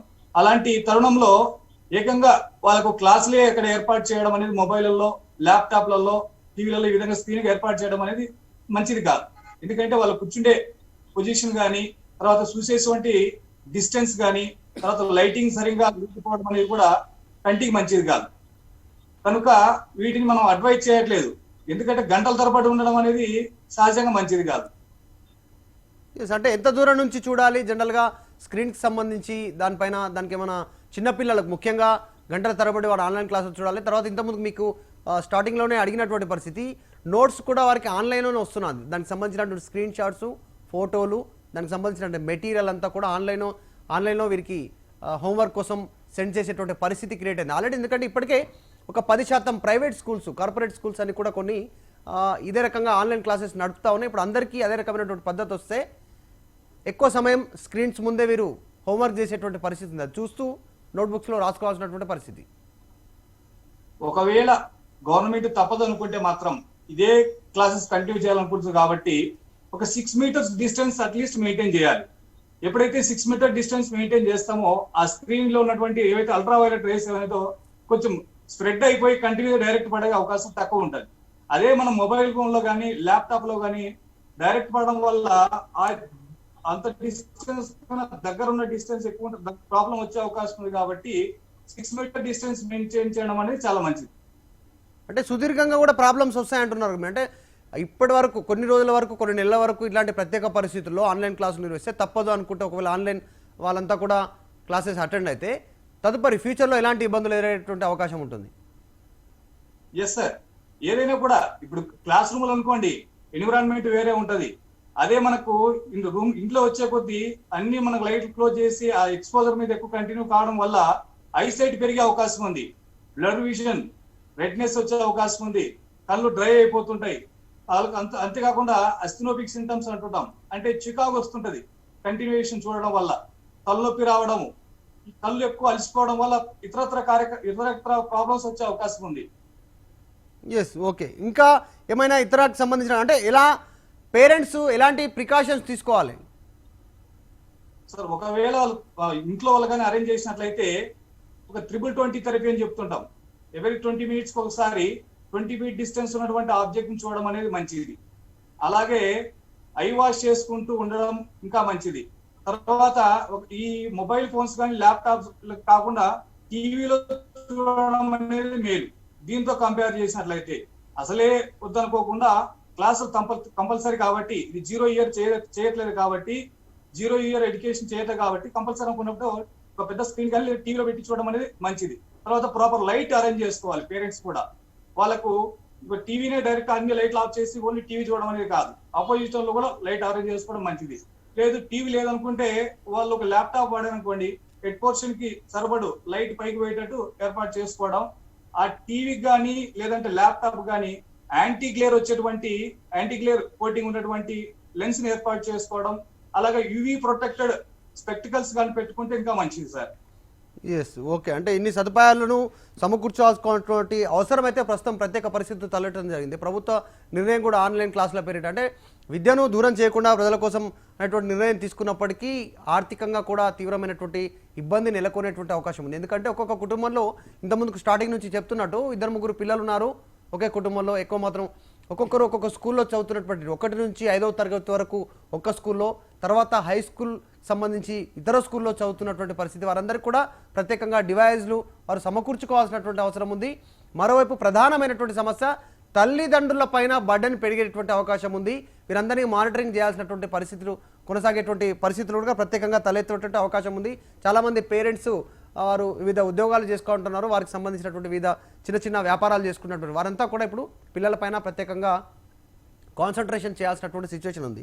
విరించి గారు, ఇంకా అంటే స్కూల్స్లో చెప్పేటువంటి క్లాసెస్కి సంబంధించి ఏ అనుమానాలు ఉన్నా కూడా అక్కడే వారు నివృత్తి చేసుకుంటారు, లేదంటే నెక్స్ట్ డే రోజు అనుమానాలకు సంబంధించి పర్సనల్గా నివృత్తి చేసుకునేటువంటి అవకాశం ఉంది. ఇక్కడ ఆన్లైన్ వల్ల వాళ్ళు అడగలేక అంటే సర్టెన్ పీరియడ్ టైం లాకింగ్ ఉంది కాబట్టి వీరు మళ్ళీ ఎలా సంప్రదించాలనేటువంటి మానసికంగా కూడా ఒత్తిడికి గురయ్యేటువంటి అవకాశం ఉంది. చదువులో కూడా వెనుకబడేటువంటి అవకాశం ఉందనేటువంటి ఇట్లాంటి ఆలోచనలు కూడా తలెత్తుంటారు. ఎట్లా ఇబ్బంది మానసికంగా ఎట్లా ప్రెజర్ ఉండేటువంటి అవకాశం ఉంది విద్యార్థుల పైన? లేదండి, మానసికంగా మనం కనుక గమనిస్తే తీవ్రమైన ఒత్తిడి అన్నది ఉండబోతుందండి. ఎందుకంటే ఫస్ట్ ఇంపార్టెంట్ థింగ్, ఇప్పుడు ఆ బ్లూ రేడియేషన్ ఎక్స్పోజర్ వల్ల స్లీప్ డిస్టర్బెన్సెస్ జరుగుతాయి అని ఎన్నో వందల వేల స్టడీస్ ఉన్నాయండి. ఈ స్లీప్ డిస్టర్బెన్స్ అన్నది జరిగే వరకు మనందరికీ తెలిసిన నిద్రలోనే మనకు రిపేర్ ప్రాసెస్ అన్నది, బ్రెయిన్ కి కావాల్సిన రెస్ట్ అన్నది జరుగుతుంది. ఆ నిద్రనే సరిగ్గా పట్టకపోయే వరకు మళ్ళీ స్లీప్ డిస్టర్బెన్స్ కూడా ఎట్లా ఉంటుంది, ఒకటి క్వాలిటీ ఆఫ్ స్లీప్ తగ్గుతోంది, క్వాంటిటీ ఆఫ్ స్లీప్ కూడా తగ్గుతుంది. సో 2 విధాలుగాను కూడా స్లీప్ డిస్టర్బెన్స్ అన్నది జరిగే వరకు వాళ్ళ నెక్స్ట్ డే యాక్టివిటీస్ మీద ఇంపాక్ట్ అన్నది ఉంటుంది. And at the same time ఒక్కసారి నిద్ర అన్నది సరిగ్గా లేకపోయే వరకు నెక్స్ట్ డే వాళ్ళ మూడ్ కానివ్వండి, వాళ్ళ ఎమోషన్స్ కానివ్వండి, వాళ్ళ ఆలోచన శక్తి కానివ్వండి, లేకపోతే ఇందాక సార్ చెప్పినట్టు వాళ్ళ బిహేవియర్స్ లో అంటే ప్రవర్తనలో కొద్దిగా చిరాకు పడటము, ప్రతి చిన్నదానికి విసుక్కోవడము, ఇటువంటి ప్రవర్తనలు కూడా మనం రెగ్యులర్ గా చూస్తూనే ఉంటామండి. ఇంకో ఇంపార్టెంట్ ఆస్పెక్ట్ మీరు చెప్పినట్టు ఎక్కడో అక్కడ మనము వినలేకపోతున్నాము, ఎక్కడైతే నెట్వర్క్ ఇష్యూస్ వచ్చి కొద్దిగా కాన్సెప్ట్ మిస్ అవ్వడం, ఇదంతా జరిగే వరకు ఒక తీవ్రమైన ఒత్తిడి మనం నేర్చుకోలేకపోయాము అని, ఆ ఒత్తిడి వల్ల ఒక ఇన్ఫీరియారిటీ కాంప్లెక్స్ అన్నది రావడము, దాని వల్ల వాళ్ళ కాన్ఫిడెన్స్ లెవెల్స్ పడిపోవడము, మోటివేషన్ అనేది తగ్గిపోవడము, ఇటువంటి ప్రమాదాలు కూడా ఖచ్చితంగా ఉంటాయండి. ఇటువంటివి కనుక కంటిన్యూస్ గా జరిగితే అది ఒక అండర్లైన్ సైకలాజికల్ ఇష్యూ, డిప్రెషన్ కానివ్వండి, యాంగ్జైటీ కానివ్వండి, వాటికి గురయ్యే ప్రమాదం అన్నది కూడా ఉంటుంది. ఇప్పుడు మనము పుస్తకాల్లో కూడా మనం చదువుకునే హెల్త్ డెఫినేషన్ మాకు 3rd ఇయర్ MBBS లో కమ్యూనిటీ మెడిసిన్ లో నేర్పిస్తారు. Physical, mental and social well being అని చెప్తారు. సో ఈ 3 అన్నది మనము స్కూల్ కి వెళ్ళినప్పుడు జరుగుతుంది. ఒక ఫిజికల్ యాక్టివిటీ జరుగుతుంది, ఒక మెంటల్ యాక్టివిటీ జరుగుతుంది, అట్ ద సేమ్ టైం ఒక సోషల్ యాక్టివిటీ, నలుగురిని కలవడము, మాట్లాడడము, మనం ఎక్కడైనా డిమోరలైజ్ అవుతే మన పక్కవాడు మనకి సర్ది చెప్పడము, లేకపోతే టీచర్సే గమనించి స్టూడెంట్స్ ని సెపరేట్ గా, అంటే కొందరు ఉంటారు వాళ్ళ పర్సనాలిటీ ఎట్లా ఉంటుందంటే ఇంట్రోవర్ట్ పర్సనాలిటీ ఉంటుంది, వాళ్ళు నలుగురిలో లేచి ప్రశ్న అడగలేరు, వాళ్ళకి కొద్దిగా నామోషిగా అనిపించవచ్చు. వీళ్ళని టీచర్స్ ఐడెంటిఫై చేయగలిగేవారు, వాళ్ళని సెపరేట్ గా పక్కకు పిలిచి మాట్లాడడము, వాళ్ళ ఫ్యామిలీతో మాట్లాడడము, ఇవన్నీ జరిగేవి. ఇవన్నీ జరిగినప్పుడు మనం ఒక క్వాలిటీ ఎడ్యుకేషన్ అని అంటాం. ఇప్పుడు మనం స్కూల్స్ లో కూడా ఈ స్కూల్ ఇంత ఫీజు తీసుకుంటోంది, అంత ఫీజు తీసుకుంటోంది, అక్కడ డిఫరెన్స్ ఎందుకు వస్తుంది, లేకపోతే వాళ్ళు చేస్తున్న ఎక్స్ట్రా ఫెసిలిటీస్ ఏమిటి అని అంటే వాళ్ళు డిఫరెంట్ డైమెన్షన్స్ ని ఐడెంటిఫై చేస్తున్నారు. మరి ఈ డైమెన్షన్స్ అన్నిటిని ఐడెంటిఫై చేయకుండా మనం ఓన్లీ పాఠం చెప్తాము, మీరు నేర్చుకోండి, అని అంటే ఇది ఎంతవరకు ఒక స్టూడెంట్ అప్బ్రింగింగ్ కోసం హెల్ప్ అవుతుంది? ఎందుకంటే మనము చదువు చెప్పడము అని అంటే, చదువు నేర్చుకోవడము అని అంటే ఏదో ఆ సంవత్సరం చదివేశాము పాస్ అవుతే నెక్స్ట్ ఇయర్ కి వెళ్ళడము అన్నదే కాదు గనుక అది ఒక గ్రోత్. మనం 5th నుంచి 6th స్టాండర్డ్ కి వెళ్తున్నాము అని అంటే మన బ్రెయిన్ కెపాసిటీ కూడా 5th నుంచి 6th స్టాండర్డ్ వరకు రావడం. ఆ బ్రెయిన్ కెపాసిటీ మరి పెరుగుతుందా లేదా మనము వీఆర్ జస్ట్ మూవింగ్ ఫార్వర్డా అన్నది it is a major question అండి. ఎస్, నిజంగా ప్రసాద్ గారు ఇందాక పురుషోత్తం గారు చెప్పినట్టు ఇంట్లో పేరెంట్స్కి చాలామందికి కూడా టెక్నాలజీ పెద్దగా అంటే కింది స్థాయి మిడిల్ క్లాసు లో మిడిల్ క్లాస్కి సంబంధించిన టెక్నాలజీ బాగా తెలియదు ఎవరికి, అంటే సహకరించడానికి ఇంట్లో వీరందరూ విద్యార్థులకు సపోర్ట్ చేయడానికి. అలాంటి అదొక ప్రాబ్లం ఉండగా ఇప్పటికే ఉపాధ్యాయులు ఎవరైతే ఉన్నారో ఆన్లైన్ విద్య పైన వారికి పూర్తి అవగాహన కొద్ది మందికి లేదు, అంటే ఆన్లైన్లో ఎలా చెప్పాలనేటువంటి నైపుణ్యత లేదు అనేటువంటి విషయాన్ని కూడా రైజ్ చేశారు. నేను అదే పాయింట్ నేను మీకు చెప్పదలుచుకున్నాను. టీచర్స్కి ట్రైనింగ్ అవసరం ఉన్నది అయితే 100% ఒప్పుకుంటాను, నేను ఏకీభవిస్తాను. దానికి కావాల్సిన స్పెషల్ స్కిల్స్ ఉన్నాయి. ఈ ఆన్లైన్ ఎడ్యుకేషన్ కూడా స్పెషల్ స్కిల్స్ కావాలి, అది అందరికీ లేవు. దానికి అవి పెంపొందించుకోవడానికి స్పెషల్ ట్రైనింగ్ ఇవ్వాలంటే దానికి ఇప్పుడు టైం లేదు. మనం ఇప్పుడు ఈ కోవిడ్ వ్యాక్సిన్ గురించి మనం మాట్లాడుకుంటున్నప్పుడు క్లినికల్ ట్రయల్స్లో కొన్ని కాంప్రమైజెస్ చేసి ఫాస్ట్ ట్రాక్ చేస్తున్నారు మనం వింటున్నాం కదా. ఇది 15 years 10 years పట్టాల్సిన వ్యాక్సిన్ని ఒక 1 yearలో తీసుకురావాలనే ప్రయత్నాలు ఏ రకంగా అయితే మెడికల్ బోర్డ్స్ అప్రూవ్ చేసి కాంప్రమైజ్ అవుతున్నాయో అదేవిధంగా మనం ఇక్కడ కొంచెం కాంప్రమైజ్ అయ్యాం, తప్పలేదు. ఎందుకంటే ఇది ఎక్స్పెక్ట్ చేసింది కాదు, సడన్గా వచ్చిన ఒక విపత్తు ఇది. దీని నుంచి మనం ఓవర్కమ్ అవ్వాలి.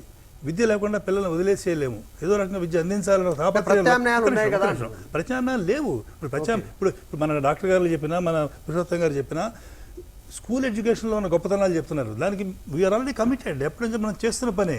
ఇప్పుడు స్కూల్స్ ఉంటే అసలు ప్రాబ్లమే లేదు కదా, ఇప్పుడు స్కూల్స్ లేవు కాబట్టి ప్రత్యామ్నాయం కావాలి. ప్రత్యామ్నాయం ఏంటి? విద్య లేకుండా ఇంట్లో వదిలేయడం అనేది ప్రత్యామ్నాయం కాదు. అది దానివల్ల ఒక జనరేషన్ దెబ్బతింటుంది, దేశం నష్టపోతుంది, పేరెంట్స్ నష్టపోతారు, పిల్లలు నష్టపోతారు. కాబట్టి ఇది ఒక ప్రత్యామ్నాయం కోసం అని చెప్పేసి ఆన్లైన్ ఎడ్యుకేషన్ తీసుకురావడం జరిగింది. అది సక్సెస్ఫుల్గా ఎన్నో కంట్రీస్లో ఇంప్లిమెంట్ చేయడం జరుగుతుంది. ఇంకొక విషయం ఏంటంటే ఈ మొబైల్ ఫోన్ ఎడిక్షన్ అనేది 2% అన్నారు కానీ అది నేను ఏకీభవించాను. 90% of the children are addicted to the mobile phones. వాళ్ళు గంటల తరబడి మొబైల్ ఫోన్లో వాళ్ళు చాటింగ్ చేస్తున్నారు.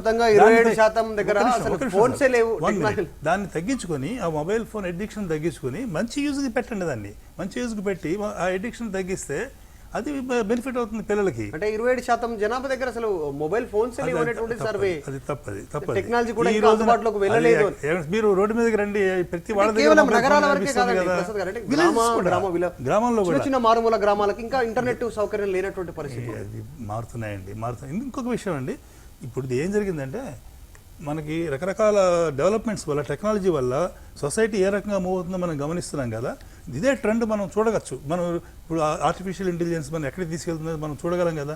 అదే మాదిరి చూసుకుంటే ఈ డిజిటల్ ఎడ్యుకేషన్ అనేది ఇవాళ కాదు రేపైనా రావాల్సిందే. The world has to travel towards the digital education in the 10 years or 20 years to come. కానీ దాన్ని అడ్వాన్స్ చేసింది కోవిడ్, అంతే, అంతమించి ఏం జరగల. Digital education you can't escape. That is going to stay in this world. ఇప్పుడు రేపు పొద్దున ఇది కోవిడ్ సిచ్యువేషన్ పోయిన తర్వాత కూడా నాకు తెలిసి హైయర్ ఎడ్యుకేషన్లో యూనివర్సిటీస్లో more than 50% education is going to be digital only. Okay.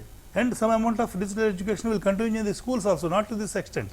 కానీ ఈ ప్రజ్ఞత వాళ్ళు ఇవన్నీ స్టడీ చేసి వాళ్ళు ఇచ్చిన లిమిటేషన్స్ ప్రకారం అన్ని గంటల పాఠాలు చెప్పి వాళ్ళకి బ్రేక్స్ ఇచ్చుకుంటూ పోతే దీన్ని ఈ ఆపత్తు నుంచి మనం తప్పించుకున్న వరకే. Once the schools reopen will stop to this online education at least in our schools. Yes Purushottam గారు, ఆన్లైన్లోనే అన్ని విద్యకు సంబంధించిన అన్ని వివరించలేనటువంటి పరిస్థితి. లాబొరేటరీకి సంబంధించినటువంటి విషయాలు కావచ్చు, కొన్ని ఇందాక మనం మాట్లాడుకున్న గణితానికి సంబంధించినటువంటి విషయాలు కావచ్చు, ఇంకా కొన్ని ఎక్స్ట్రాకి సంబంధించినటువంటి ఈ ఎడ్యుకేషన్ సిస్టమ్కి సంబంధించి టెక్నాలజీ కావచ్చు, ఇప్పుడు కంప్యూటర్ విద్యను కావచ్చు, ఇవన్నీ కూడా ఆన్లైన్లోనే బోధించేటువంటి కొన్ని పరిస్థితులు లేనటువంటి పరిస్థితులు, అంటే చిన్న చిన్న పిల్లలకి కొన్ని అర్థమయ్యేటువంటి పరిస్థితి. ఇన్ఫాక్ట్ ఆ విషయం నేను కరెక్ట్గా చెప్పగలుగుతాను. ఇప్పుడు ప్రాక్టికల్గా ఒక ఎక్స్పెరిమెంట్ని ఎంత 3D యానిమేషన్లో 4D యానిమేషన్లో అవైలబుల్గా ఉన్నాయంటే ఒక పిల్లవాడు ల్యాబొరేటరీలో చూసిన దానికంటే కూడా బాగా నేర్చుకునేట్టుగా డిజిటల్ పాఠాలు వచ్చాయి. ఓకే, అంత అవగాహన వస్తుంది. ఇప్పుడు ఆ పాఠం చూసినట్టయితే ఒక సబ్జెక్ట్ గురించి అవగాహన ఫుల్గా వచ్చేట్టుగా 3D యానిమేషన్ తోటి మనకి సదుపాయం ఉంది ఇప్పుడు. ఓకే, చివరిగా మీరు ఏం చెప్పాలనుకున్నారు ప్రసాద్ గారు? ఓవరాల్గా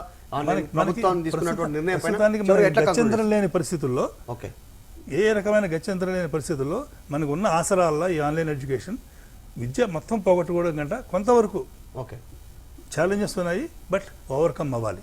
ఓకే. దానికి ప్రభుత్వం చొరవ తీసుకుని దాన్ని హెవీగా క్యాంపెయిన్ పెట్టి పేరెంట్స్ని అవేర్నెస్ తీసుకొచ్చి దీన్ని సక్సెస్ చేయాల్సిన బాధ్యత కూడా ప్రభుత్వందే. ఎస్ పురుషోత్తం గారు, ఈ విషయంలో అయితే సో మనం ఒక ముఖ్యమైన విషయం మాట్లాడుకోవాలి. ఎస్ అందరూ అడ్వాన్స్ టెక్నాలజీని వదిలిపెట్టి ఇది మానవ జీవన అంటే ఇది తప్పు, ఇది డెవలప్మెంట్ అనేది కూడా తప్పు, మనం ఎక్కడో చూడకుండా ముందుకు వెళ్తున్నాము అని మళ్ళీ వెనక్కి వెళ్తున్నారు. అది వ్యవసాయంలో కానివ్వండి, సో ఆర్గానిక్ ఎక్కడి నుంచి వచ్చింది, సో ఎరువులు వేయకుండా. ఇప్పుడు మెడిసిన్కి వచ్చా, మెడిసిన్ ప్రతి ఒక్కరం ఈరోజు తినేది ఫుడ్, సో మెడిసిన్ లేకుండా అయితే తినట్లేదు. Fertilisers exactly. అది లేకుండా తినట్లేదు. మళ్ళీ పబ్లిక్ బ్యాక్ టు విలేజ్ అనమాట. అంటే శ్రీకృష్ణుడు ఏదైతే వ్యవసాయం చేశారో ఆ కాలంలోకి వెళ్తున్నారు. ఎందుకు వెళ్తున్నారు? మరి అడ్వాన్స్ టెక్నాలజీ ఉంది కదా, అడ్వాన్స్కి వెళ్ళొచ్చు కదా. మరి ఎడ్యుకేషన్లో కూడా ఆన్లైన్లో వీళ్ళందరూ ఏంటంటే సో క్రోడ్స్ ఆఫ్ రూపీస్ సంపాదించుకోవడానికి పేరెంట్స్ ఈ 10% పీపుల్ ఎవరైతే ఉన్నారో చాలా రిచ్ పీపుల్, సో వాళ్ళ పిల్లలకి బయట ప్రపంచంలో పంపించడానికి దేర్ డిమాండ్ అనమాట. కానీ నేను ఇక్కడ మాట్లాడుతుంది 90%. సో సార్ రిప్రజెంట్ చేస్తున్న మాట్లాడుతున్నది అయితే పేరెంట్స్ నుంచి డిమాండ్ ఉన్నది 10% మాత్రమే. సో ఆ 10%కి ఎలాంటి ప్రాబ్లం లేదు, కానీ they are not bothering about their children health. కానీ 90% మంది పిల్లల గురించి నేను మాట్లాడుతున్నా. ఇది ఒకవైపు పిల్లల ఆరోగ్యానికి బ్యాడ్ అయినప్పటికీ, వాళ్ళ ఆరోగ్యానికి చెడు చేసినప్పటికీ, మరి అడిషనల్గా కంపల్సరీ పెడతామంటే ఇప్పుడు వాళ్ళ అడిషనల్గా ఒకవైపు ఉద్యోగం కోల్పోయారు, ఒకవైపు డైలీ వేజ్ లేదు, ఒకవైపు పట్టణాలకి వచ్చే పరిస్థితి లేదు. ఇంతకుముందు గ్రామీణ ప్రాంతాల్లో పని లేకపోతే పట్టణ ప్రాంతాలకు వచ్చి పని చేసుకునేవాళ్ళు. పట్టణ ప్రాంతాల్లో 100% ఖాళీ చేసి గ్రామీణ ప్రాంతాలకు వెళ్ళిపోయారు. సో గ్రామీణ ప్రాంతాల్లో వాళ్ళకున్న భూమో లేకపోతే కూలో నాలో చేసుకొని బతుకుతున్నారు, లేకపోతే ఉపవాసం ఉంటున్నారు. ఇప్పుడు స్మార్ట్ ఫోన్స్ వాళ్ళకి ఎక్కడి నుంచి వస్తాయి, ఇంటర్నెట్ ఫెసిలిటీ ఎక్కడి నుంచి వస్తుంది? సరే, స్మార్ట్ ఫోన్ ఇలాంటి కార్పొరేట్ ఎవరైనా స్కూల్సో లేకపోతే ఏదైనా కంపెనీ ఫ్రీ ఇచ్చింది అనుకోండి, సో మంత్లీ దానికి రీఛార్జ్ చేయాలి కదా. సో ఆ నెట్వర్కే ఆ గ్రామంలో పనిచేయదు. నా ఇంట్లో నెట్వర్క్ పనిచేయక నేను wifi so 1500 rupees per month pay చేస్తున్నాను. ఇలా గ్రామీణ ప్రాంతాల్లో ఎంత percentage people internet wifi access ఉంది, ఒకవేళ ఉంటే ఎఫర్ట్ చేయగలరు? సో మరి ఇన్ని మిస్టేక్స్ ఉన్న దాన్ని మరి ఏ రకంగా ముందుకు తీసుకుపోతాం అనేది మీరు చెప్తాను. నిజంగా ఇప్పుడు పురుషోత్తం గారు చెప్పిన మేజర్ సమస్య నెట్వర్క్ సమస్య. ఒక్కొక్కరు ఒక్కొక్క నెట్వర్క్ వాడుతూ ఉన్నారు. మరి అట్లాంటి విషయంలో ప్రభుత్వమే కల్పించాల్సినటువంటి అవసరం ఉంది కదా, ముందుకు రావాలి కదా. విల్ పవర్ ఉంటే ఏదైనా సాధ్యమేనండి. ఈ రోజుని మన స్టేట్స్ చూస్తే రకరకాల తాయిలాలు ఇస్తున్నారు కదా ప్రజలకి. ఎన్ని కోట్లు ఖర్చు పెడుతుంది, దాంట్లో కొంత ఖర్చు పెట్టి ఈ పేద పిల్లలకి ఒక ల్యాప్టాప్స్ ఇవ్వలేరా, ఫ్రీ వైఫై ఇవ్వలేరా? విద్య ఇంపార్టెంట్ కాదా? ఎట్లా దానికి ఒక కేటగిరీ ఉంది కదండి. ఇప్పుడు బిలో పవర్టీ లైన్ సంబంధించిన కొద్ది మందికి దాదాపు ఇప్పుడు పురుషోత్తం గారు చెప్తుంది 90% మంది ప్రజలు ఇక్కడికి రాష్ట్రంగా దేశవ్యాప్తంగా కూడా మందికి. I don't accept that statistics. పేద పిల్లల వరకు బయట రేషన్ కార్డు ఏదో అంటాం మనం, అంతవరకు గవర్నమెంట్ చొరవ తీసుకుని మిడిల్ క్లాస్ మీ లెక్క ప్రకారం టాబ్లెట్స్ ఇచ్చి ప్రభుత్వ నిబంధనలే కాకుండా చాలా మంది 30,000 పెట్టి కంప్యూటర్ ల్యాప్టాప్ కొనేటువంటి పరిస్థితుల్లో లేరు. మీ లెక్క ప్రకారం ఎన్ని స్కూల్స్ ఆన్లైన్ ఎడ్యుకేషన్ నడుతున్నాయి చెప్పండి? 90% కాదు. మీ లెక్క ప్రకారం ట్యాబ్ కొనాలన్నా కూడా కనీసం ప్రభుత్వం ఇవ్వచ్చు కదా పేద పిల్లలకి. ఓకే, పేద పిల్లలకి ప్రభుత్వం ఇవ్వచ్చు కదా. ఇన్ని రకాల తాయిలాలు ఇస్తారు ప్రజలకి విద్య విషయంలో. ఇంపార్టెంట్ ఈ రోజు వరకు ఏదేమైనా నేను ఒకటే ప్రభుత్వాన్ని నేను మనస్ఫూర్తిగా థ్యాంక్స్ చెప్పదలుచుకున్నాను. ఎందుకంటే ఈ ఆన్లైన్ దందా దోచుకోవడం అనే ఒక నెగిటివ్ ప్రాపగండా ఈనాడు జరుగుతున్న దానికి గవర్నమెంట్ ఈ ఆర్డర్ ద్వారా వాళ్ళ నోరు ముయించిందని నేనైతే భావిస్తున్నాను. దానికి ప్రభుత్వానికి నేను మనస్ఫూర్తిగా చెప్పండి. మీరు కంక్లూడ్ చేయండి, ఏం చెప్తారు ఓవరాల్? సార్ చెప్తా ఉన్నారు. 2 విషయాలు అయితే చెప్తున్నాను. ఒకటి, ఆన్లైన్ ద్వారా అంటే సార్ ఒప్పుకోకపోయినా, సో ఈరోజు మేము తెలంగాణ విద్యామంత్రికి కలిసి మాట్లాడినప్పుడు ఆన్లైన్ విద్య ద్వారా చాలామంది పేరెంట్స్ ఫీజు కట్టలేని పరిస్థితుల్లో ఉన్నారు. సో దాని మీద ఒక నిర్ణయం తీసుకోండి అని చెప్తే అది మేము ఇవ్వలేదు, సెంట్రల్ గవర్నమెంట్ ఇచ్చింది, మాకేమీ లేదు. సో నేను చాలాసార్లు పిలిచాను ప్రైవేట్ పాల యజమాని, వాళ్ళని ఇన్ఫర్మేషన్ అడిగితే ఇన్ఫర్మేషన్ కూడా ఇస్తలేరు అని చెప్పి, వాళ్ళు సహకరిస్తలేరు అని అన్నారు. అంటే ఇది మీరు పై స్థాయికి ప్రభుత్వం ఇట్లా మాట్లాడితే చేతులు ఎత్తేస్తే ఇంకా మేము ఎవరికి చెప్పుకోవాలని చెప్పి కూడా తనకు విన్నవించుకున్నాం. So that is one thing. So మేము నా కంక్లూజన్ ఒకటే, సో ప్రత్యామ్నాయము చేయాలి, కానీ ఆన్లైన్ ఎడ్యుకేషన్ మాత్రం ఎలాంటి ప్రత్యామ్నాయం ఈ రోజు కాదు, రేపు కాదు, భవిష్యత్తులో కూడా కాదు. School education school education. నేను మాట్లాడుతుంది ఏంటంటే కంప్లీట్ ఎడ్యుకేషన్ గురించి మాట్లాడతలేను. Up to school education. School education online అనేది ప్రత్యామ్నాయం ఎప్పటికీ కాదు. అది ఆహ్లాదకరంగా ఉదయం స్కూల్లోకి వెళ్తే అతను తినొచ్చాడా తినకుండా వచ్చాడా ఏ రకంగా వచ్చాడో ఆ టీచర్ ఆ పిల్లని చూసి అతని ఫేస్లో ఎక్స్ప్రెషన్ చూసి మిడ్ డే మీల్ ఉంది తినేసి రాపో, లేదా నా టిఫిన్ బాక్స్ ఉంది తినేసి రాపో, ఒక టీచర్ ఆ చైల్డ్ యొక్క మెంటాలిటీ చూసే ఆ చైల్డ్ కోల్పోతున్నాడు, ఆ టీచర్ కూడా కోల్పోతున్నాడు. ఇక్కడ టీచర్ వన్ వే అవుతున్నాడు, టీచర్ కూడా నాట్ ఏబుల్ టు అండర్స్టాండ్. అంటే పిల్లల యొక్క సిచ్యువేషన్ అర్థం చేసుకోలేని పరిస్థితి, పిల్లలు టీచర్ని అర్థం చేసుకోలేని పరిస్థితి. ఇద్దరి మధ్యన అవినాభావ సంబంధం కరెక్ట్గా లేకుండా ఏ విద్య ముందుకెళ్తే చెప్పండి.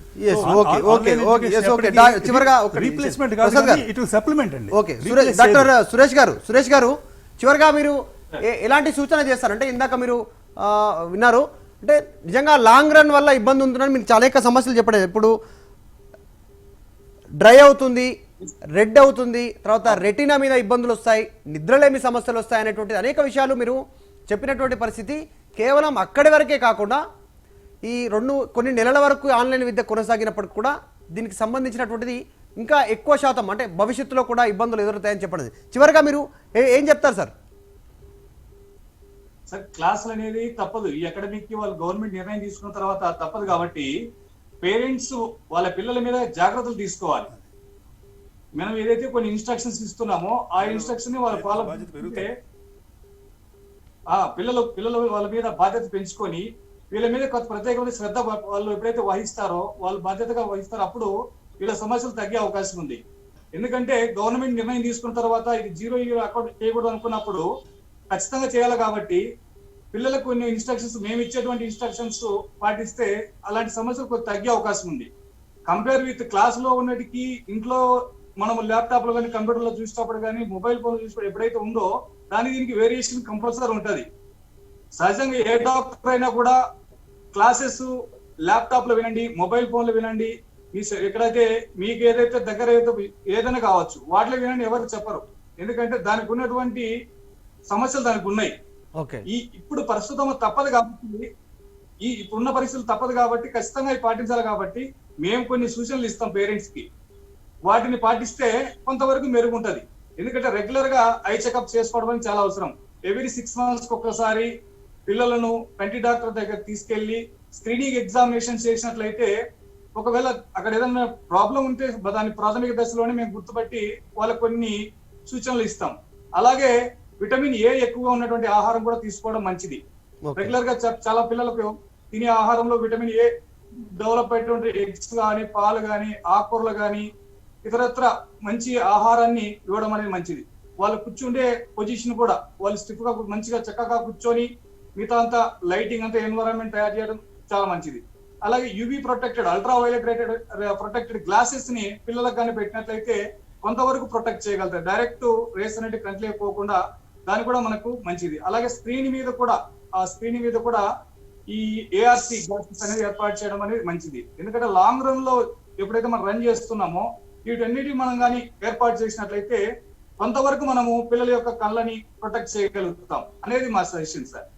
ఓకే, థ్యాంక్ యూ అండి. ఒకటి విరించి గారు చివరిగా మీరేం చెప్తారు సార్? ఓవరాల్ గా ఎలాంటి సలహా ఇస్తారు అంటే మానసికంగా వారి పైన ఒత్తిడి ఉండకుండా, అంటే కేవలం విద్యార్థుల పైనే కాదు తల్లిదండ్రుల పైన కూడా ఒత్తిడి పెరిగేటువంటి అవకాశం ఉంది. ఇందాక మనం మాట్లాడుకున్నట్టు ఇంట్లో 2-3 పిల్లలు ఉంటే ఒకవేళ కేవలం 2 ఈవెన్ ఒక్కరున్నా కూడా తల్లిదండ్రులు వాళ్ళ పైన ప్రత్యేకంగా ఫోకస్ చేయాల్సినటువంటి పరిస్థితి ఉంది. ఆన్లైన్ విద్య పేరిట 2 నుంచి 3 గంటల పాటు, అలాగే వారి హోంవర్క్ విషయంలో కూడా మరొకసారి మానిటరింగ్ చేయాల్సినటువంటి పరిస్థితి ఉంది. ఇలాంటి మానసికంగా సంబంధించినటువంటి విషయం పైన మీరు చివరిగా ఏం చెప్తారు? ఇప్పుడు ఒక విషయం అండి, వాస్తవంగా అసలు గవర్నమెంట్ చేయవలసింది ఏమిటి అని అంటే ఫార్మల్ ఎడ్యుకేషన్ కాకుండా ఇన్ఫార్మల్ ఎడ్యుకేషన్ ఎన్నో విషయాలు ఉన్నాయి ఏవైతే మన ఎడ్యుకేషన్ సిస్టమ్ లో మనం పిల్లలకు నేర్పించము. వాస్తవంగా ఇది ఒక బ్యూటిఫుల్ టైం గా గవర్నమెంట్ గమనించి పిల్లలకు వీటిని నేర్పించవలసిన అవసరము అన్నది ఉండింది. గవర్నమెంట్ ఆ విధంగా ఆలోచించుంటే ఇందాక వన్ ఆఫ్ ద స్పీకర్స్ చెప్పినట్టు మనం కమ్యూనిటీ లెవెల్లో కూడా ఎన్నో ఎడ్యుకేషన్ రిఫార్మ్స్ అన్నది తీసుకురావచ్చేదండి. కానీ గవర్నమెంట్ ఆల్రెడీ ఇప్పుడు డిసిషన్ తీసుకుంది కనుక ఐ థింక్ పేరెంట్స్ కానీ పిల్లలు కానివ్వండి గుర్తుపెట్టుకోవాల్సింది ఏంటంటే ఇందాక నేను చెప్పినట్టు 3 dimensions ఆఫ్ హెల్త్ అండి, ఫిజికల్, మెంటల్, సోషల్. సో ఖచ్చితంగా పిల్లలు ఎన్ని గంటల సేపు చదువున్నా కూడా ఇప్పుడు మనం దాన్ని మార్చలేము కనుక ఒకటి ఏదో ఒక ఫిజికల్ యాక్టివిటీ అన్నది పిల్లవాడికి ఉంటే రక్త ప్రసరణ మెదడుకి పెరుగుతుందండి. Okay. రెండోది మెంటల్ యాక్టివిటీ, ఇంట్లోనే యోగా కానివ్వండి, మెడిటేషన్ కానివ్వండి, బ్రీదింగ్ ఎక్సర్సైజెస్ కానివ్వండి, లేదా ఏదైనా బుక్ రీడింగ్, లేకపోతే ఏదైనా గేమ్స్, ఇండోర్ గేమ్స్, వీటన్నిటి వల్ల ఏంటంటే మనసులో కావలసిన కెమికల్స్, డోపమిన్ కానివ్వండి, ఫీల్ గుడ్ హార్మోన్స్, ఎండోర్ఫిన్స్ కానివ్వండి రిలీజ్ అవుతాయి. అలానే సోషల్ హెల్త్, అట్లీస్ట్ ఇంట్లో వాళ్ళు ఇది ఒక మంచి టైం గా గుర్తించి టీవీలకు ఫోన్లకు స్టిక్ అవ్వకుండా ఫ్రీ టైం ఉన్నప్పుడు కూర్చొని మాట్లాడుకోవడము, కొన్ని విషయాలు చెప్పుకోవడము అన్నది జరిగినప్పుడు సోషల్ హెల్త్ అన్నది కూడా ఇంప్రూవ్ అవుతుంది. ఆ విధంగా మనం బ్రెయిన్ ని కాపాడగలమండి ఇటువంటి పాండమిక్ సిచ్యువేషన్. ఎస్, ఓకే అండి, థ్యాంక్ యూ సో మచ్ అండి. ఈరోజు చర్చలో పాల్గొన్నటువంటి విరించి గారు ప్రముఖ సైకాలజిస్టు, అలాగే డాక్టర్ సురేష్ గారు ప్రముఖ కంటి వైద్యులు, అలాగే ట్రెస్మా వర్కింగ్ ప్రెసిడెంట్ ప్రసాద్ గారు, అలాగే all India parents association TS president Purushottam Rao గారు, థ్యాంక్ యూ సో మచ్ అండి ఈరోజు చర్చలో పాల్గొన్నందుకు. ఇది ఓవరాల్గా వివిధ అభిప్రాయాలు వ్యక్తం చేయడం జరిగింది. ప్రభుత్వం నిర్ణయం ఏదైతే ఆన్లైన్ విద్య పైన నిర్ణయం తీసుకోవడం జరిగిందో అనేక రకాల ఇబ్బందులు ఎదురయ్యేటువంటి అవకాశం అయితే కనిపిస్తూ ఉంది. కానీ పిల్లలకు విద్యను దగ్గర చేర్చేటువంటి దిశగా ప్రభుత్వం నిర్ణయం తీసుకుంది. ఆన్లైన్ విద్య తప్పదంటున్నటువంటి పరిస్థితుల నేపథ్యంలో డివైజ్ల విషయం నుంచి తీసుకుంటే, ఆర్థిక ఇబ్బందుల నుంచి తీసుకుంటే అనేక సూచనలు రావడం జరిగింది. ప్రభుత్వమే ట్యాబ్స్ అలాగే టెక్నాలజీ అందుబాటులోకి ఉచితంగా తీసుకొచ్చేటువంటి ప్రయత్నం చేయాలి. అలాగే కంటి సమస్యలు తలెత్తకుండా తీసుకోవాల్సినటువంటి అంశాలపైన కూడా సూచనలు సలహాలు ఇవ్వడం జరిగింది. పేరెంట్స్ అసోసియేషన్ నుంచి కూడా వారు సూచనలు చేయడం జరిగింది. ఇక సైకలాజికల్గా వచ్చేటువంటి ఇబ్బందులపైన కూడా ప్రముఖ సైకాలజిస్ట్ కూడా సూచనలు చేసినటువంటి పరిస్థితి. చూస్తూనే ఉండండి భారత్ టుడే, దేశం కోసం ధర్మం కోసం. దేశం కోసం ధర్మం కోసం భారత్ టుడే ఛానల్ ని సబ్స్క్రైబ్ చేయండి, వీడియోస్ ని లైక్ చేయండి, షేర్ చేయండి.